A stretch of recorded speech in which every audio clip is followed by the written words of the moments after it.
sou Amir Haddad.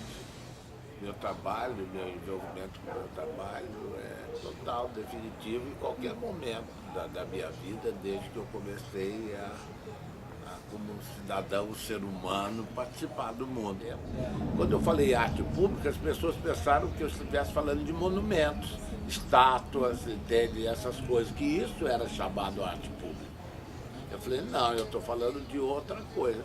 Estou falando de uma arte que não se vende, não se compra, pode acontecer em qualquer lugar, com qualquer tipo de público, sem distinção de nenhuma espécie. É uma história que está no ar, mas que a gente sabe pouco, é uma novidade, não existe publicações a respeito, não existe jurisprudência, vamos dizer. Pensamento desenvolvido a esse respeito, embora seja uma coisa muito antiga, a arte sempre foi pública. Nós não somos o último nós somos o primeiro de outro, nós somos outra coisa. Eu quis dar ao movimento do teatro de rua essa noção da sua importância, se dá autoestima para entender quanto que tem de possibilidade futura nesse gesto aparentemente simples, entende? Mas é obviamente político, quer você queira ou não, de você tirar a atividade cultural, artística de uma sala fechada, onde você cobra ingresso para que a pessoa vá ver, e levar isso para o meio da rua, para toda e qualquer pessoa, no espaço aberto. O gesto em si já coloca em xeque toda a questão da vida cultural, da sociedade, da burguesia, entende, capitalista. Não é? É simplesmente ocupar a cidade de outra maneira. Nós nos dizemos que nós somos as forças desarmadas da população. É uma ocupação pelas forças desarmadas da população. Entende? Então é uma tentativa de fazer uma cidade que seja capaz de conviver com as artes. É uma loucura, uma utopia. Você está entendendo? É fazer uma cidade, recuperar as coisas do Renascimento, da Idade Média, da Grécia, das tribos, entendeu? Onde a vida era permeada pela arte, não havia separação. E é possível fazer isso, porque faz isso, só que faz de uma maneira sufocada. Não emerge, não tem olhar para isso, é visto com preconceito, porque não é parecido com a arte culta das elites dominantes. Entende? Então não se tem uma visão de que isso pode produzir coisas que as elites não produzem mais. Não há nenhuma diferença entre a população e a arte pública. Nenhuma. Diferença entre as pessoas e a arte é na arte erudita, na arte culta, na arte da burguesia. Aí tem diferença.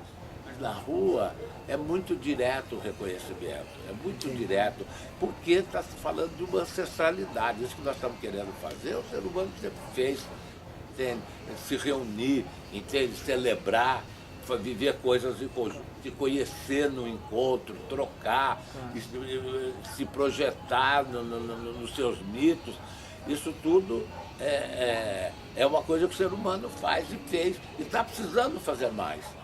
E o que eu falo, o que eu penso, o que eu faço, não poderia ser feito em outro lugar qualquer do mundo. Do Brasil também. Do Brasil também se fala. Meu trabalho é visceralmente ligado à cidade do Rio de Janeiro. A etnia carioca é que produziu o meu trabalho. Eu sou grato a essa cidade, eu sou amoroso dela, sou apaixonado por ela e sou também desolado pelos maus tratos que ela sofre. O desequilíbrio, a turbulência foi grande. Para todos nós, a coisa boa que foi para a gente é que nós estávamos, durante esse período todo, preparando esse evento de arte pública. Então, quando as coisas aconteceram, a gente estava em movimento. E nos piores momentos que a cidade ficou muito parada e começaram as obras, nós estávamos ocupados com a arte pública. E os artistas também de arte pública se mantiveram vivos nesse momento e reocuparam os espaços, porque ficou difícil. Ficou bastante complicado. Agora vai voltando uma normalização. Também já tivemos encontros. Nós fizemos agora há pouco o encerramento do Festival de Arte Pública, debaixo de chuva, e tinha uma manifestação dos metroviários que estavam em greve. E eles cruzaram com a gente, nossos atores se misturaram com eles, e ficou uma coisa bonita. E eles também relaxaram um pouco. Então estava cheio de polícia a sala, quando a Arcidelândia, quando a arte pública. E os manifestantes se juntaram e começaram a fazer coisas, a polícia foi embora. Essa é o samba do Grande Cartola. No tempo ido, nunca esquecido, mas em saudades a recordar. A arte de rua dá a impressão que é uma arte que você leva para a rua. E a arte pública, ela só pode ser feita na rua, no espaço público. A arte pública, ela se dá em qualquer espaço, ela não é originada de nenhum lugar, ela é originada do espaço público. Mas se você não se der conta que a arte pública, a arte de rua é a mesma coisa, se você não se der conta de que você está fazendo arte pública, você vai fazer com sentimento privado. Gente que não tem onde ensaiar, e é muito difícil para os músicos ter onde ensaiar, indo ensaiar nas ruas, que também é uma coisa legal. E às vezes, por falta de mercado, até tocar nas ruas, porque não tem onde tocar. Mas vai para a rua tocar como se estivesse tocando num espaço fechado, numa sala de concerto, num bar ou no palco do Rock in Rio. E leva uma coisa enorme para uma praça e impõe essa sonoridade para as pessoas que estão ali. Você está entendendo? Isso é o contrário do espírito público. Entende? Tem que ter um pensamento público. Ao escolher essa atividade, você vai ter, com o tempo, cada vez mais, se dando conta que você tem que ter uma reflexão ética o tempo todo sobre que forma de fazer a arte, qual é a arte que é para ser feita em público e qual a diferença entre uma e outra. Então, a questão é do espírito público da arte. Isso tem sido uma luta. Nós conseguimos muitos avanços. Hoje existe uma lei no Rio de Janeiro que garante ao artista de rua o direito de se apresentar sem autorização da prefeitura. Você não precisa de autorização para se apresentar. Agora, você não vai botar 50 decibéis de som no meio da rua. Você não vai armar sua tenda no meio da Avenida Rio Branco.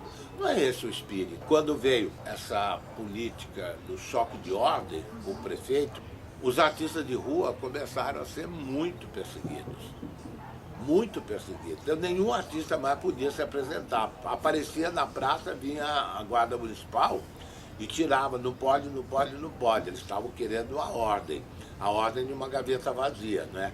Manter a ordem, deixando a cidade vazia, sem ninguém poder ir para lugar nenhum, as praças cercadas, tudo proibido, espaço público fechado.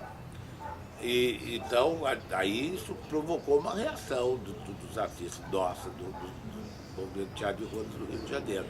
E a gente começou a pressionar por uma decisão. Tudo isso no mandato do prefeito Eduardo Paes. Tudo isso é Eduardo Paes. Foi o primeiro choque de ordem, foi o primeiro mandato dele. Entende? E aí ele chamou, me oferecendo, olha, tem um decreto aqui, vamos fazer um decreto para o teatro. Eu falei, não é decreto, falei, tem outros que a Jandira fez. Eu falei, esse então nem pensar. Ele falou, mas então vamos fazer o quê? Eu falei, fazer uma lei, lei.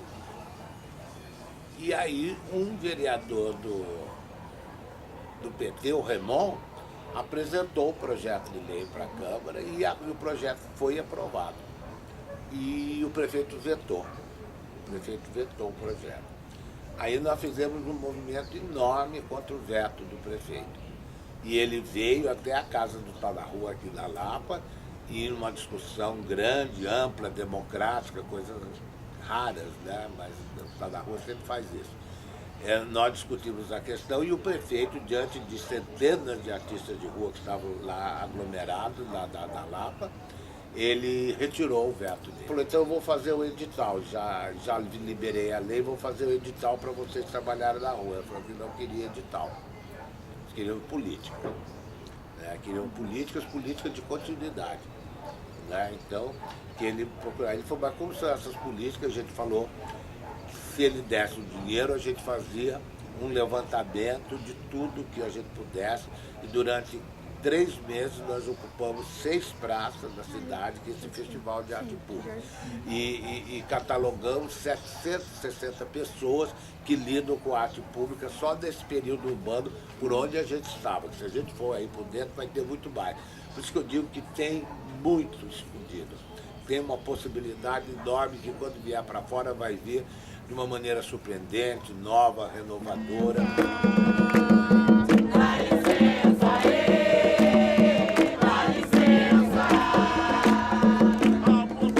Na semana do 7 de setembro, fazemos um encontro nacional da Rede Brasileira de Teatro de Rua.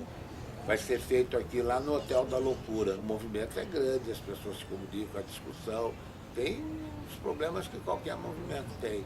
São Paulo é de um jeito, o Nordeste é de outro jeito, né? Cada um tem a sua cara. Nós estamos escrevendo um documento importantíssimo. Fizemos um relatório deste tamanho, festival, que está nas mãos do secretário de Cultura, está nas mãos do vereador da lei, está nas mãos do prefeito. E estamos fazendo um agora, entende, com um pensamento, uma conceituação final do que é arte pública e o que seria políticas públicas para as artes públicas.